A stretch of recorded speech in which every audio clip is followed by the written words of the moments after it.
Do all of you know each other? Kind of? You know everybody, but do they know each other?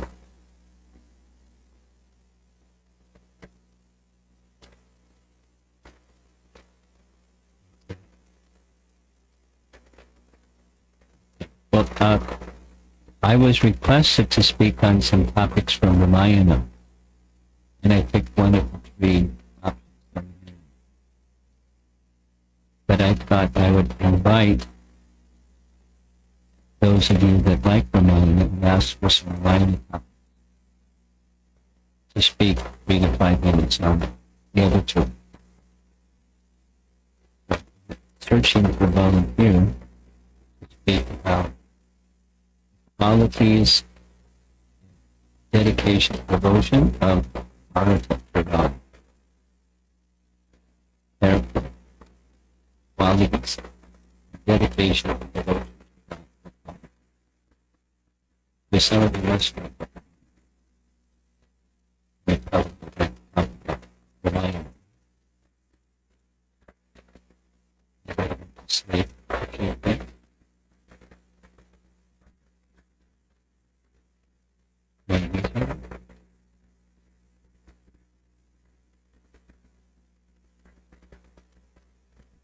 I can wait. An easier one is the characteristics of Lord Ramachandra that make him worthy of being looked up to as a leader, ideal person, characteristics of him. What are some of them?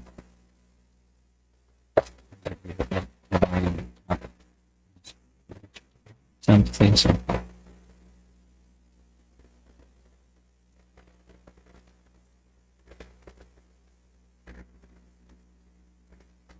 Okay. On your screen. Oh no. With religiousness as well.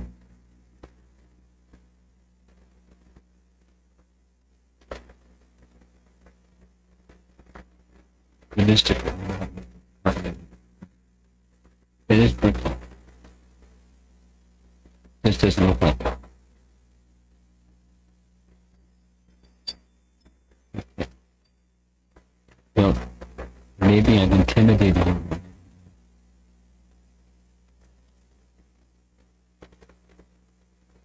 Maybe we'll wait till the end. We can give you a second shot. Something about Bharat's character and quality.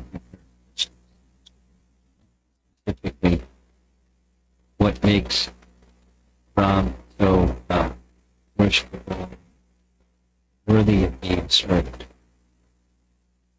So that the third option is something from the Sundaraband. And something, there's many things in Sundaraband, because it's Sundar.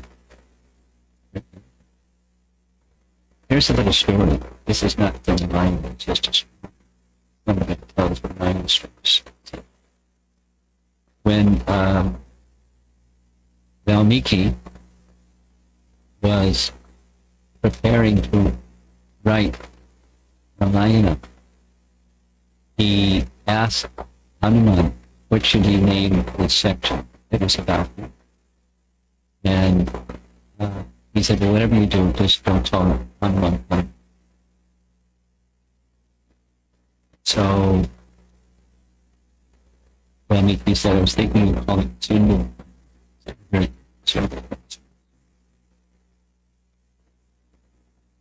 And then Hanuman went to visit his mother.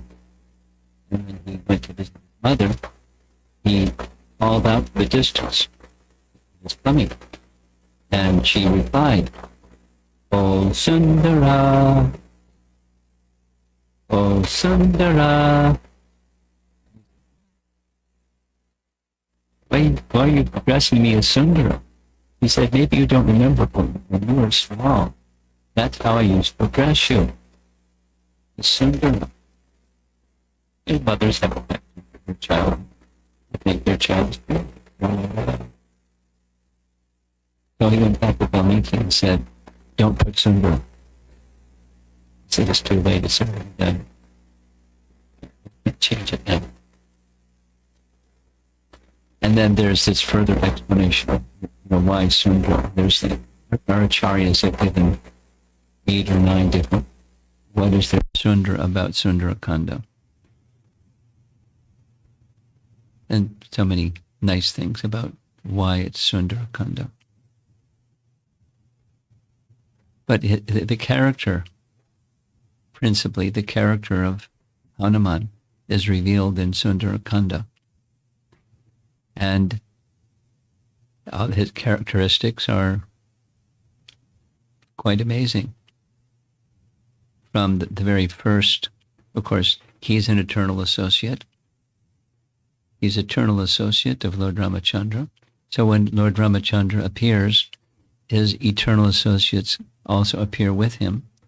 And of course, there was a meeting. They weren't immediately together with one another. But when they met, from the very first they met, he was minister of Sugriva.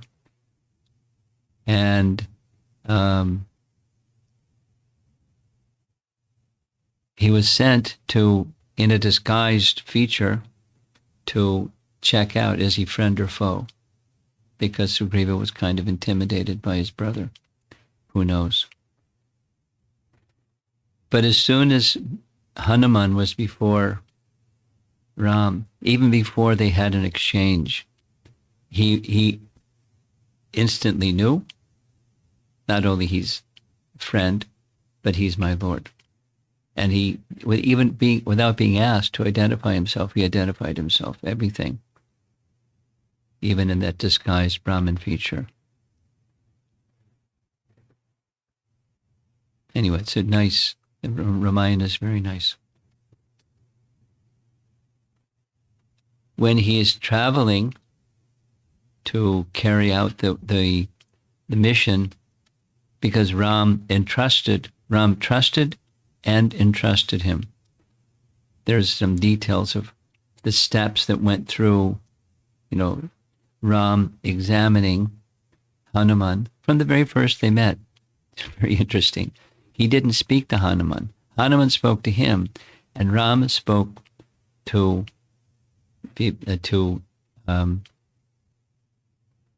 Lakshmana. This is what I see in him. His qualities, the tone of his voice, the perfect Sanskrit, his manner.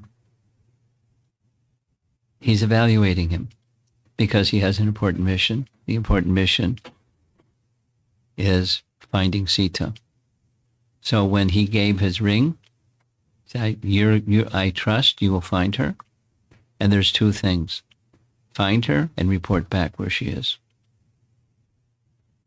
2 things. So that was his mission. And he was fixed in his mission.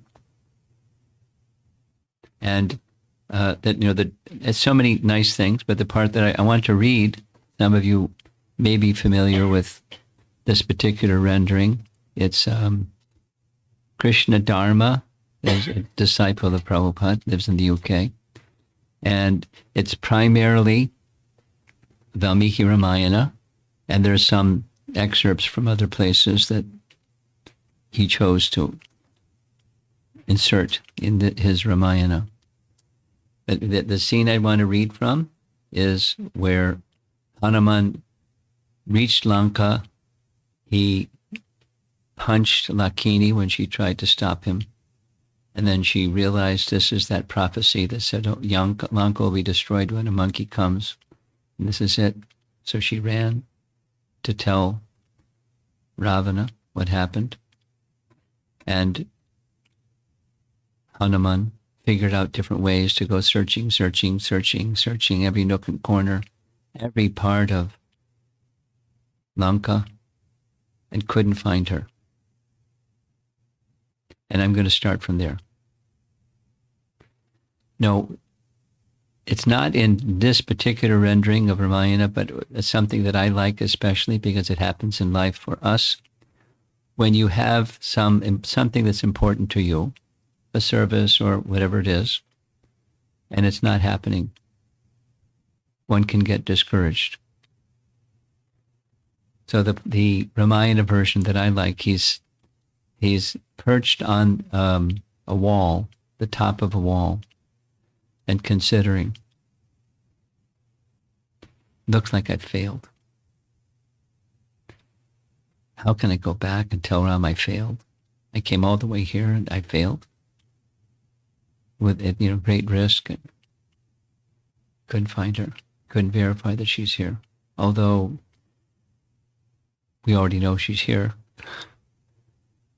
because Jatayu's brother said she's there. He could see her, but I couldn't find her.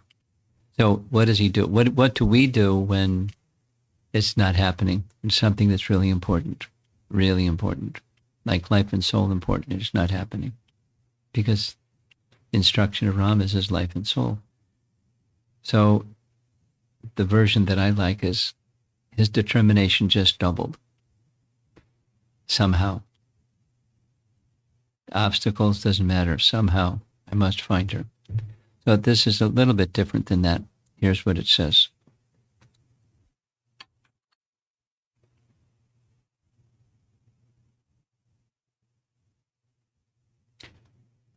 Hanuman came out of the bedchamber. Where should I look now? How could he return without finding Sita? What would he say to Sugriva and Ram when they asked, what did you accomplish upon reaching Lanka? Maybe that sorrowful lady had died of grief, or that perhaps the Rakshasas had devoured her. Hanuman could not bear such thoughts. He had to keep looking. If he could not find Sita, then he would fast until death. Thinking in this way, he went along the paths outside the palace. As he walked, he saw ahead of him the palace gardens.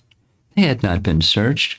Hanuman prayed to the gods that he might at last succeed in finding Sita. He paused as he reached the gardens and thought of Ram.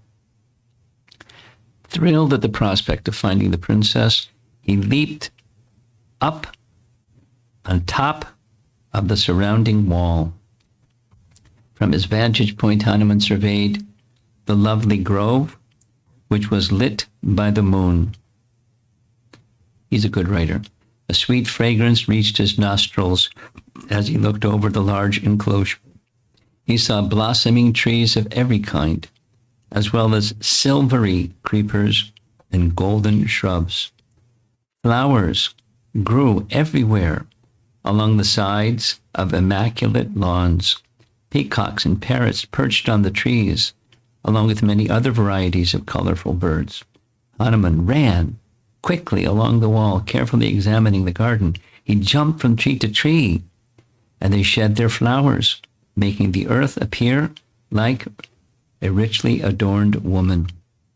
As he leaped, he awoke flocks of birds who flew upwards, shaking the branches of the trees and showering Hanuman with blossoms. Nice picture. He paints pictures with his words. Hanuman moved impetuously, anxious to find Sita. He saw ponds of different shapes, full of lotuses and sleeping swans. There were bathing pools with golden steps leading down to them and banks of fine sand made entirely of crushed pearls. Rivulets ran between silver trees, covering over flowers of gold, covered over by flowers of gold. Fruits, such as Hanuman had never seen, hung from the boughs of the trees. Everywhere the monkey looked, he was wonderstruck at the opulence. In the center of the garden, he came upon a large simshapa tree. He climbed to its top and gazed around in all directions, eager to catch sight of Sita. At a distance away, he saw a temple situated in a large grove of ashok trees. Those trees, with their thousands of bright red blossoms appearing in every season, seemed as though made entirely of flowers. Simply by looking upon those splendid trees, a man would feel his grief dispelled. The lofty temple amid the trees was standing up on 1,000 marble pillars. It looked like Mount Kailash, Shiva's glorious abode. Steps of coral rose up to a large terrace of refined gold. Hanuman spotted a woman lying near the temple. She was surrounded by Rakshasas and tossing about on the ground. Hanuman leaped through the trees to take a closer look. The woman was clad in soiled garments, but she was beautiful, like a diamond covered in dust. Her slender body was smeared with dirt. She lay repeatedly sighing and seemed distraught, her face streaked with tears.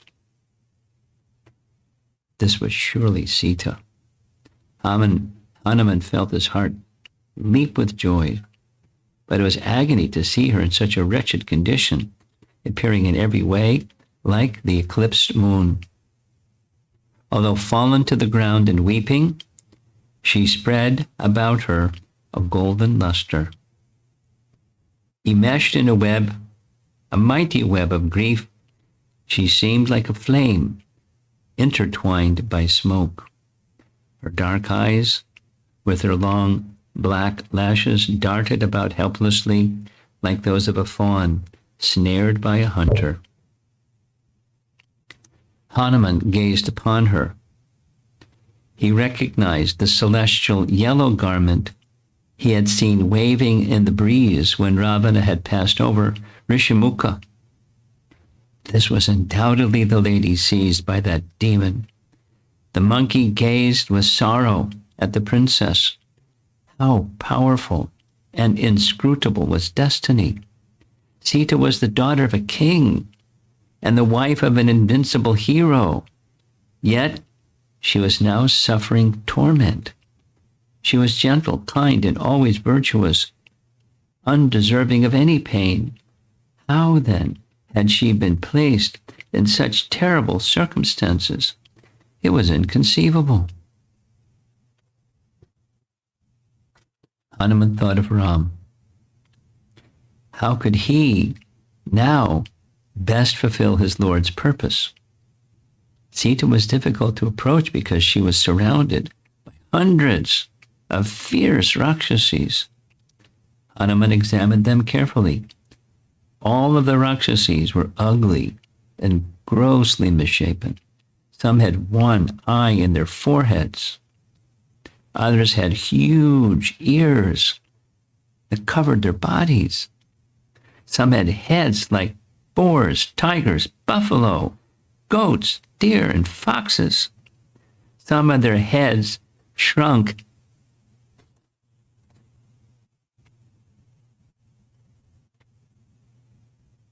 into their chests. They were of all sizes, some very tall, others dwarf humpbacks. Some had the legs and the feet of elephants, camels, or horses. Some had abnormally long and twisted noses. Some had large pointed ears or fierce lion-like teeth. Others had hair down to their feet and hands with claws.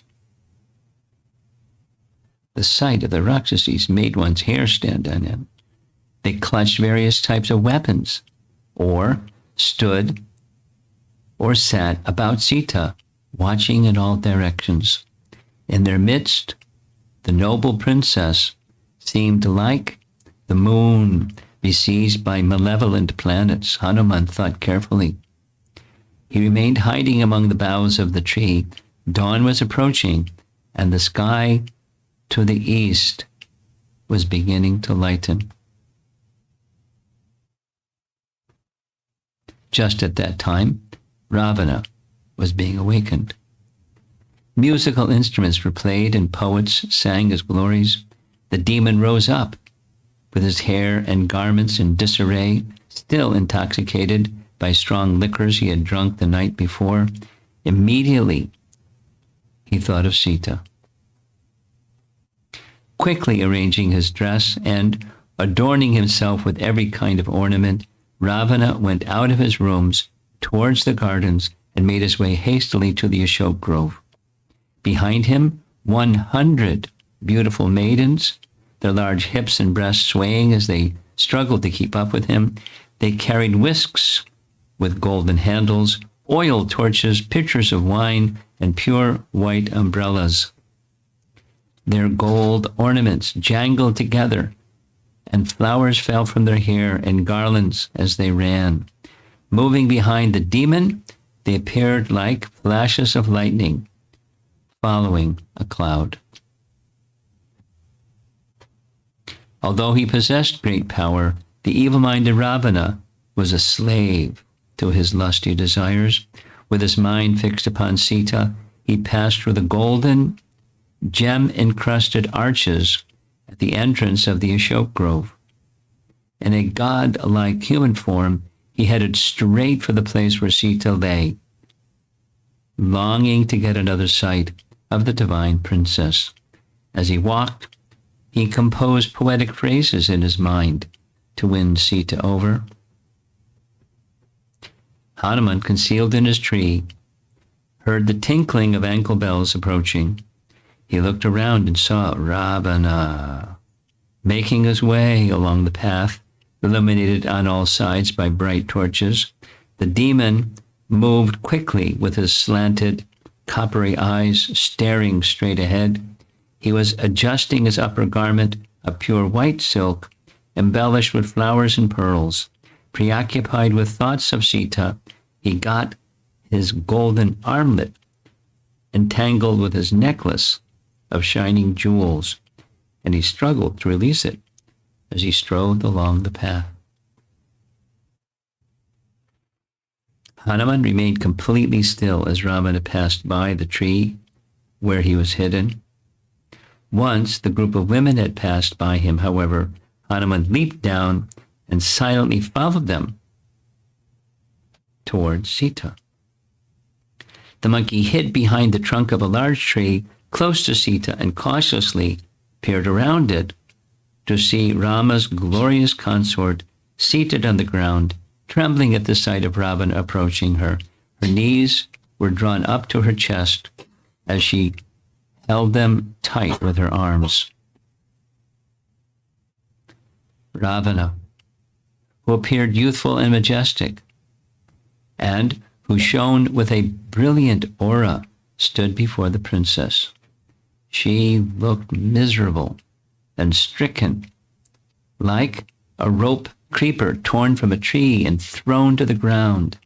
She appeared like a shattered faith, or a frustrated hope, or an abandoned treasure. She was covered with dirt, yet charming as a pure white lotus stained with mud. Weeping incessantly, she tossed about on the bare earth, her mind absorbed in thoughts of Ram. The Rakshasa king sought to seduce her, as a fool would walk heedlessly toward a steep precipice. He gazed down at the forlorn Sita, who was not even glancing up at him. With her palms folded, she prayed to Vishnu that he might soon bring Ram to her presence. Ravana said, "Oh, most splendid jewel among women, do not be afraid of me. I am here only to render you service. Why do you lie here in a wretched condition? Rise up and enjoy with me. I shall provide you with pleasures only the gods know." She turned her face away in contempt, her body racked by sobs. Ravana had tried to win her over each day since taking her captive, but his attempts sickened her. She longed for the day when Ram would come and destroy the demon. Surely that time would come soon. She did not feel that she could take much more of Ravana's torment. Sita's resistance only made Ravana's desire for her more insistent. He stared at her incomparable, beautiful form. Even though she had been fasting and had not washed since he had kidnapped her, she was still far more lovely than any of his consorts. Indeed, if it were not for Nalakuvara's curse, ... Nalakuvara's curse was, if you ever again violate a woman like you did my wife, you'll instantly die. So he thought better to be careful, because who knows? Sometimes these curses work. The demon folded his hands in supplication. What will you gain by lying here grieving? Your youth is passing swiftly and will soon be gone. Enjoy with me now while you can. There are none in the universe who can compare with me in virility and power. You are the finest of all women. I believe that after creating you, the celebrated Brahma must have retired, seeing his work to have reached perfection. Ravana offered her the position of his principal queen. He would subjugate the entire world and offer it to her father, Janaka. He had already conquered the gods in heaven and now stood unchallenged as the most powerful person in the universe. What could Ram do against him? Sita should stop thinking of her puny prince, who was clad in rags and lived in a lonely forest. Perhaps, Ravana suggested, Ram had already died. There was no chance that she would ever see him again. And even if she should, somehow he should find his way to Lanka, he would immediately be destroyed by Ravana, standing at the head of an unlimited number of invincible Rakshasas. The demon went on, his voice rising and falling melodiously as he implored Sita, become my wife, O most beloved one, and enjoy life. Put on the best of garments and gold ornaments, shake off your grief, and range freely with me in delightful groves along the seashore. Sita shuddered at Ravana's sinful suggestion. Without looking at him, she placed a symbolic blade of grass between herself and the demon. Now, she did that once before. She did that in Panchavati. And we took a group of devotees to Panchavati.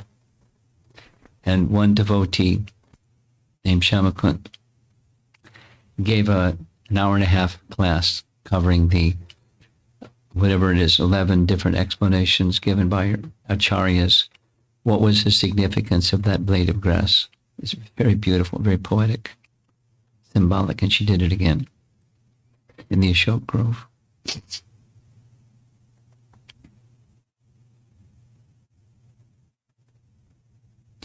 Give up your futile hope. You no more deserve me than a sinful man deserves perfection.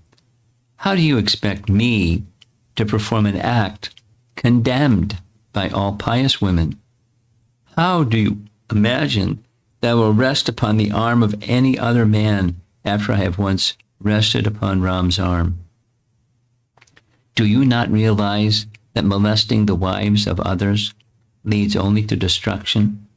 Evidently, there is no one in Lanka who knows morality, or perhaps you have become so degraded that you have simply unable to heed good advice. Ravana snorted in anger. He clenched and unclenched his fists. There seemed to be no way of winning this woman. His eyes remained fixed upon her as she continued without looking at him. You should know me to be as inseparable from Ram as sunlight is inseparable from the sun. Unite me with Ram at once if you wish to do good for yourself and your Rakshasa race. Make friends with Ram. Otherwise, see your city, yourself, and all the demons destroyed for good. If I am kept here, You will soon see well-aimed arrows joined end to end, filling the sky. They will rain down upon Lanka like so many fire-mouthed serpents. You were able to steal me only when Ram and his brother were not present. Indeed, O weak one, it is not possible for you to stand in the sight of Ram and Lakshman any more than a dog can remain under the gaze of a pair of lions. Sita rebuked Ravana further. Even if he sought shelter on the peak of Mount Meru or descended to Varuna's abode, he would not escape from Ram. By his wicked act of stealing Sita, he was already killed by his own destiny. Ram would be the instrument to fulfill that fate. With the evil Ravana remaining their leader, the Rakshasa race would be destroyed to their roots. Sita spoke harshly. I would burn you to ashes myself by the power of my asceticism and chastity, but I do not have my Lord's order. Nor do I wish to waste my ascetic merits on such a wretch as yourself. Ravana was furious. Breathing heavily, he spoke slowly, his deep voice barely constraining his rage. Because of your insolent words, you deserve to be put to death. Only my love for you prevents me from having you immediately killed. You have a few more months left of your 1-year reprieve. If by then you have not submitted to me, then my cooks will mince you up for my morning meal. Little different sound vibration in the way he started speaking. Oh, lovely one. The demon then turned away from Sita. His eyes flamed, and his tongue darted out of his mouth a shining diadem. We had to look it up. That means his crown. British.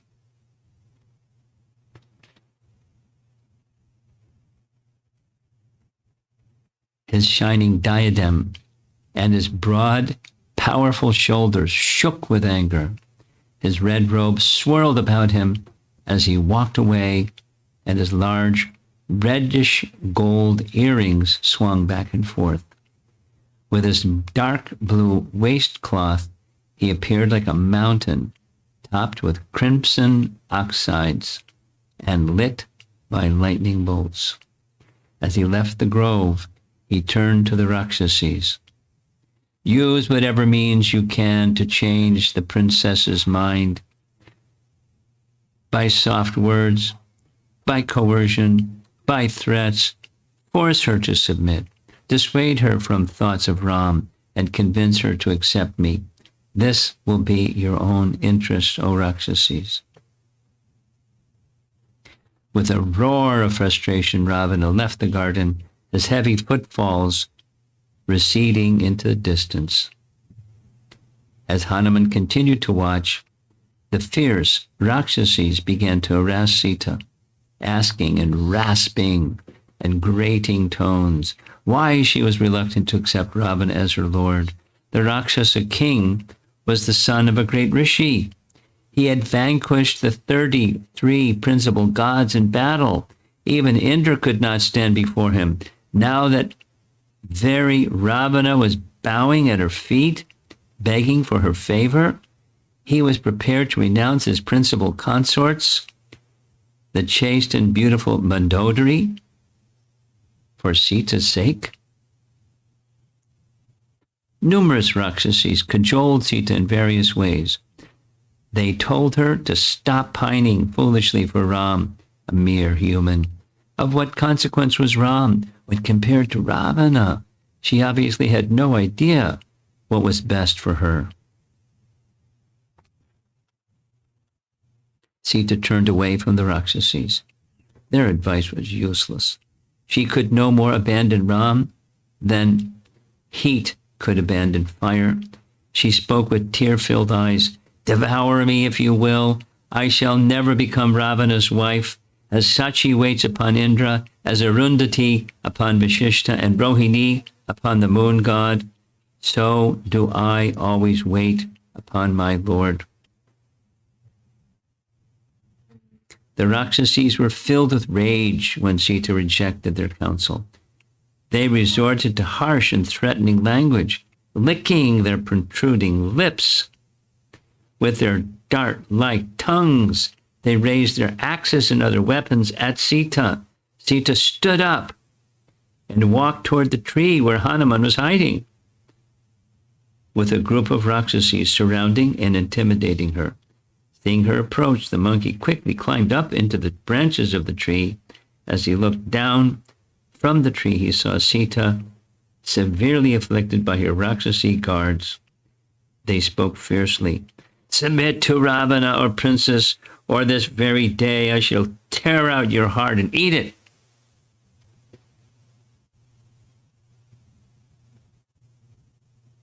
Brandishing a huge dart, one Rakshasi said, "For a long time I've wanted to feast on your liver and spleen, as well as your swollen breasts, and indeed all your limbs."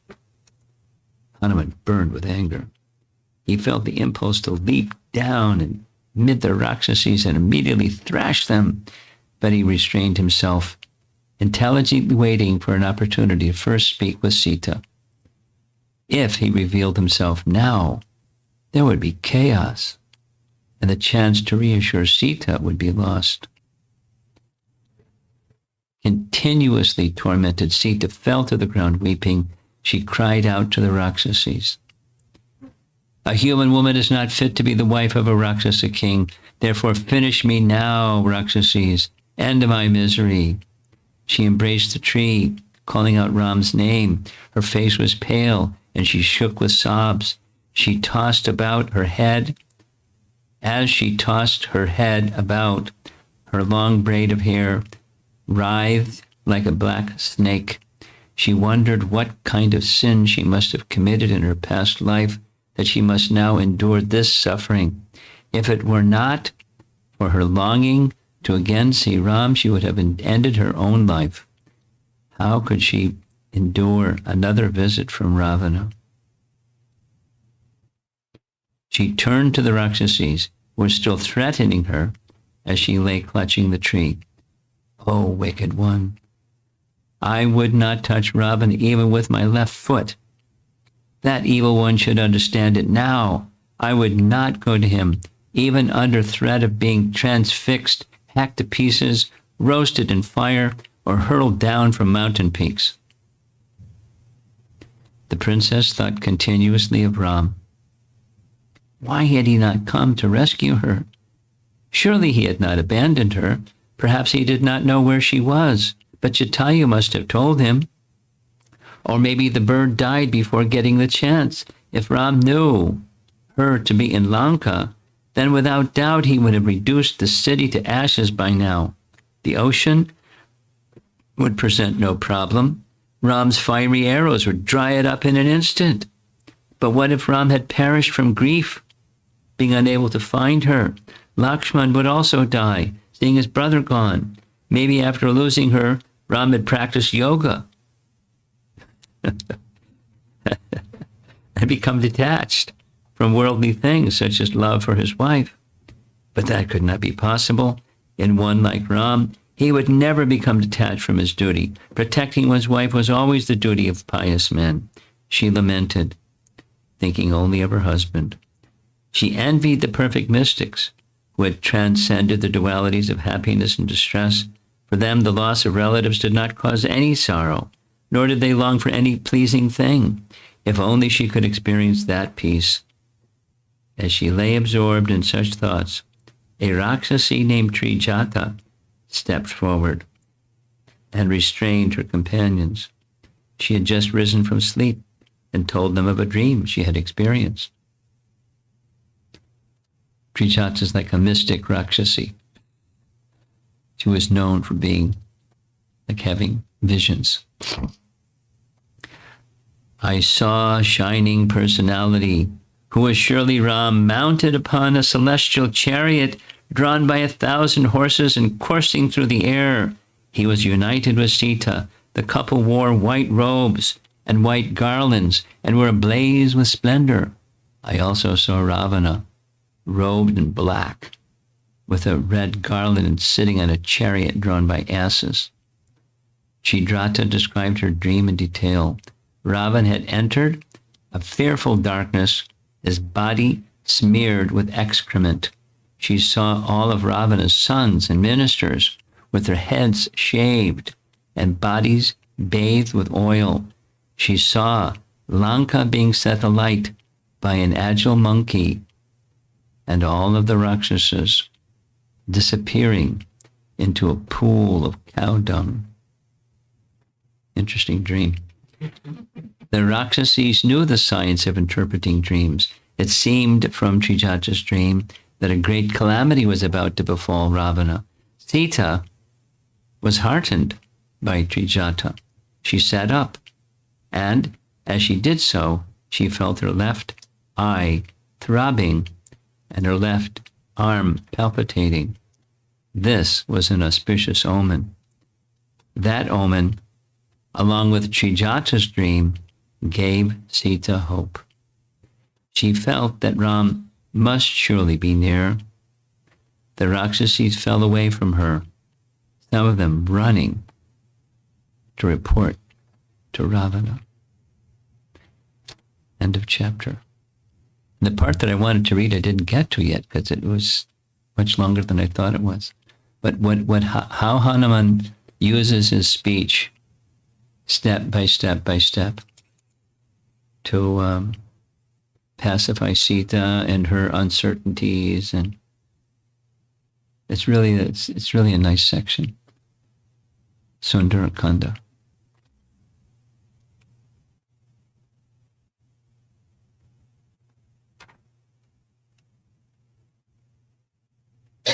One of the outstanding qualities is he's single-minded, like we know from Bhagavad Gita.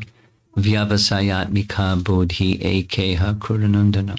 That's Hanuman. Ram's order. Just a little something over here on the side. In the Srimad Bhagavatam, we find the 9 processes of bhakti being described by Prahlad Maharaj. The 9 processes of bhakti start with Shravanam, Kirtanam, Vishnu Smaranam, etc. That's the first 3, and then the rest. And when our acharyas are describing the 9 processes of bhakti, particularly Rupa Goswami, one of our acharyas, and Krishna Bhaktas, all of the personalities, all of the 9 processes, except Dasya, are assigned to Krishna Bhaktas. When it comes to Dasya, it's Hanuman. It's not that Krishna, there weren't persons in Dasya Rasa in relation to Krishna, but no one can match Hanuman.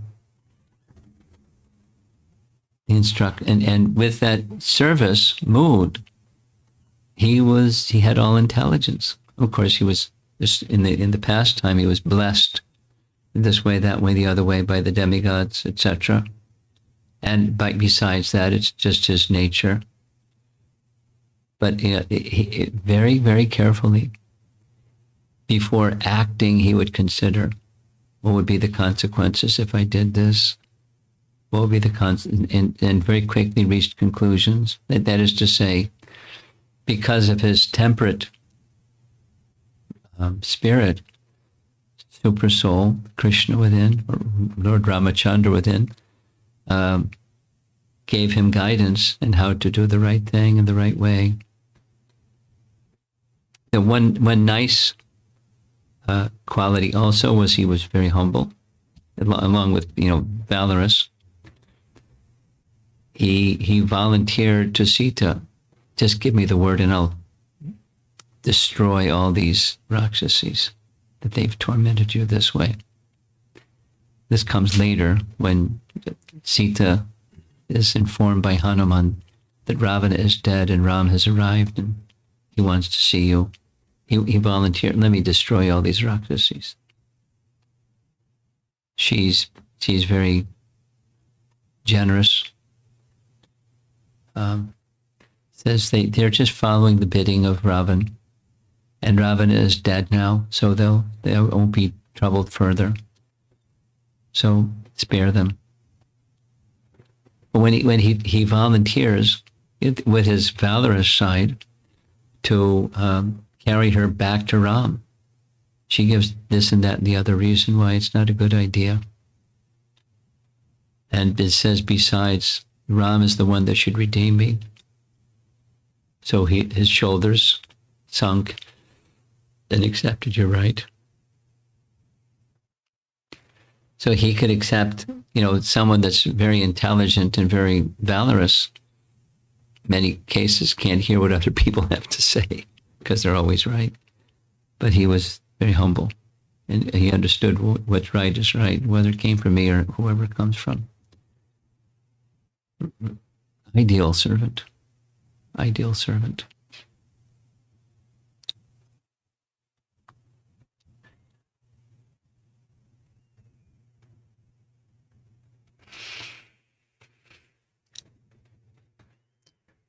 So that's their topic for today, the Ramayana topic. And you weren't here before. We gave an opportunity for everybody present who wanted to volunteer to say something about Lord Ram and something about Bharata. About Lord Ram the last time around. And if there's any topic that you'd like to discuss from what we read or anything at all, we'll take some time for that too. Something about Bharata and his unique character, despite being criticized in so many ways as being the cause of this bad fortune.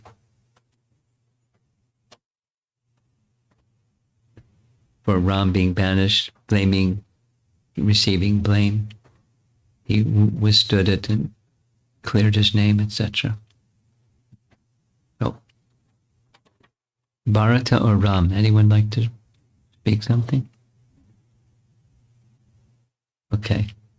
Any comments or questions about what we read or something about Ramayana? I'm not a real Ramayana scholar, so you may want to ask.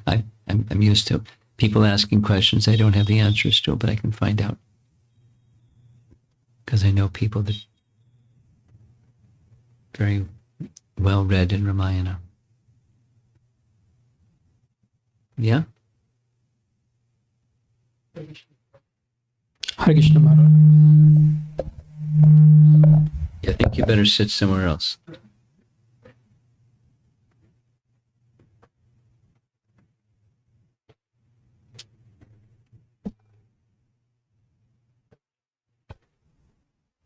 Hare Krishna Maharaj. While you were reading about Sita conversation, Ravana's conversation, it was really hurting. Is this the reason that Srimad Bhagavatam is superior, like when we compare to scriptures? Like, because these type of incidents do happen in Ramayana, like Sita Mata is getting tortured by Rakshasis and Ravana. That's not the reason. That's not the reason.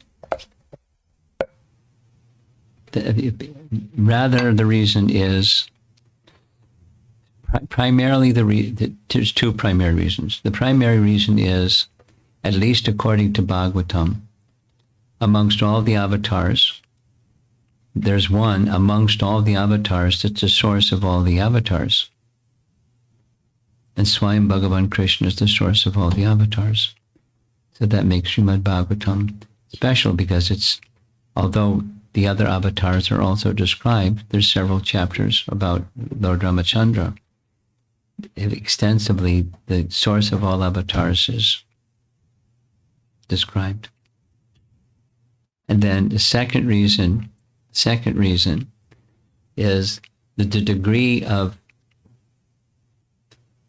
sweetness or madhurya, or the intimacy of love amongst all the residents of Vrindavan is unequaled anywhere, including in Mathura, Dwarka, or Ayodhya. The intimacy of love is unequaled. And there's many, many, many, many, many scriptural references and explanations of them to establish that statement. But those are the two main reasons.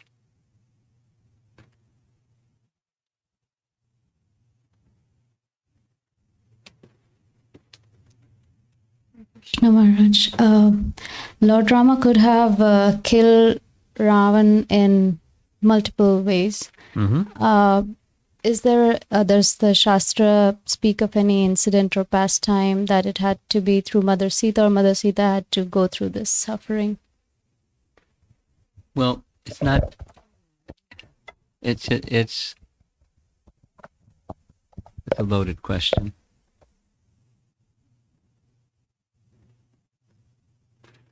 There's many layers of why, not that it had to, but why things happened the way they happened. And one of those layers it's described in Padma Purana. And in Padma Purana, it's described why Sita had to be separated from Ram twice. In the Padma Purana reference, it describes when Sita was a small girl, she and her sister, Urmila, were in a garden. And while seated in the garden, they heard two parrots telling of an event that didn't happen yet. And that was, she was going to marry Ram. And she heard this whole wonderful narration from the two parrots. And then she asked the two parrots, "Where did you learn this?" And the parrots said, "We heard from some sages." Well, what happened next? What happened next? We don't know.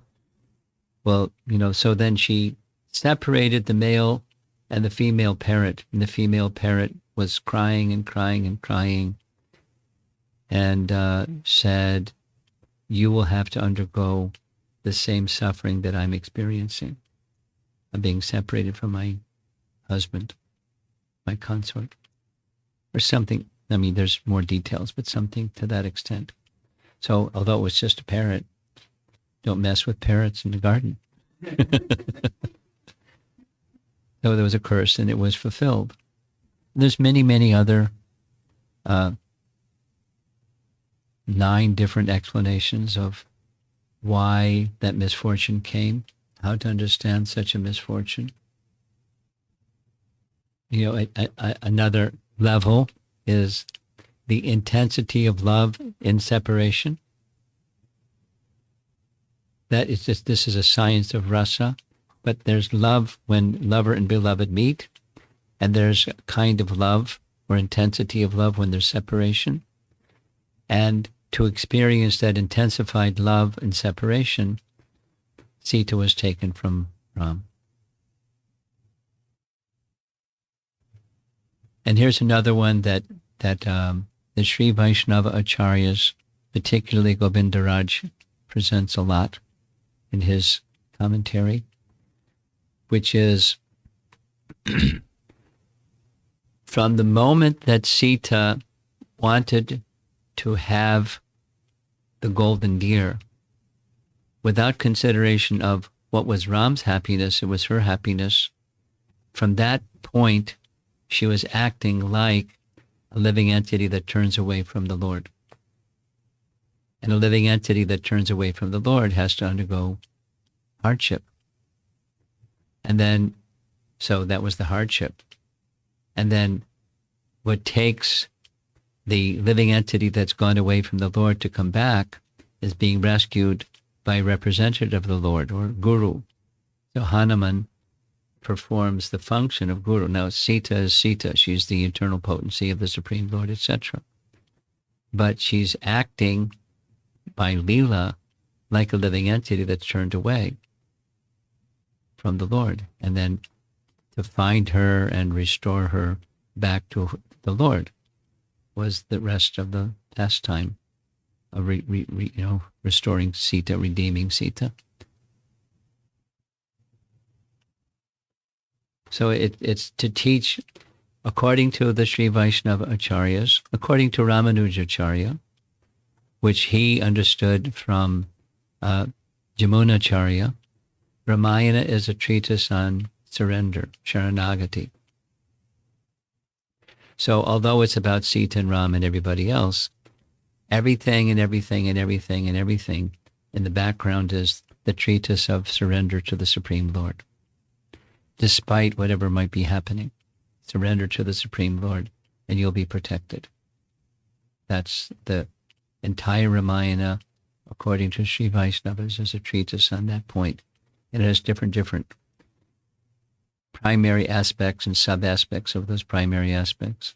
So it's the dependence that Sita had upon Ram, or the living entity that turns away and then is restored by the mercy of Guru, or the Guru principle, then it's all about surrender.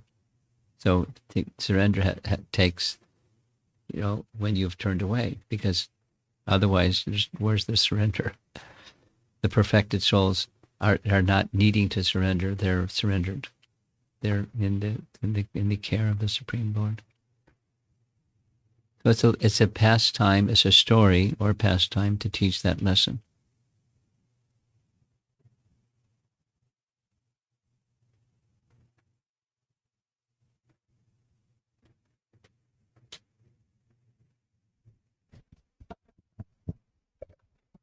Hare Krishna, Guru Maharaj. My question is about the determination of Hanuman that you mentioned when he was faced with. It seemed that the mission he was on was was about to fail. Yeah. On the face of it, my question may sound like a how-to question, but one is faced with this often, as in when some service is given. It seems like a rope of mercy is being thrown into the well, but one is not able to. But one is not able to catch that rope. So how can one's incapacity or lack of capacity to do service be transformed into increased determination? Like you mentioned, for Hanuman, his determination doubled. Well, when there's shelter, then determination doesn't waver. And when there isn't determination, then when there isn't shelter, then determination can waver. So it's you do a reset on what's your shelter, or you say what's important to you. Hit the reset button, and you may be in a I'm not sure right at the moment. Okay. So it's the reset button. By that I mean, all those fundamental questions like who am I and what's the meaning of life and what's important to me, on real deep and fundamental levels. It's uncomfortable to ask those questions. It's good to ask those questions, because if you don't ask those questions, you just continue on in the la land mode of whatever, que sera, sera. You know that one? Que sera, sera. Whatever will be, will be. So it's uncomfortable. So feeling I can't catch the rope and so forth. So why is my determination wavering? What's really important? So when you get the answer to that, what's really important to you, that's where determination arises from.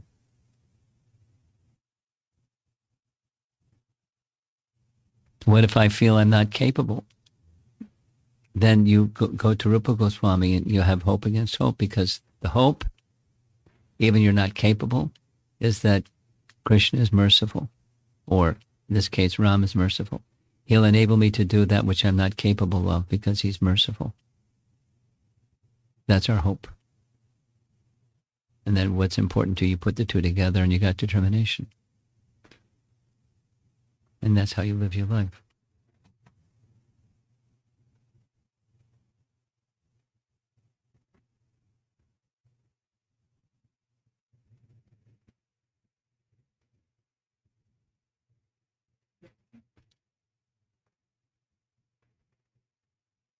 Okay. Anything online? Nope. Okay. I'm going to tell another story from Ramayana. Forget what it is now.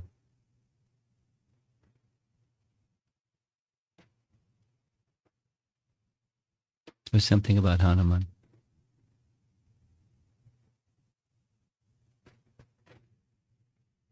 I'll probably remember in the car ride on the way back. Okay. Thank you very much for coming. Srila Prabhupada ki jai. Krishna.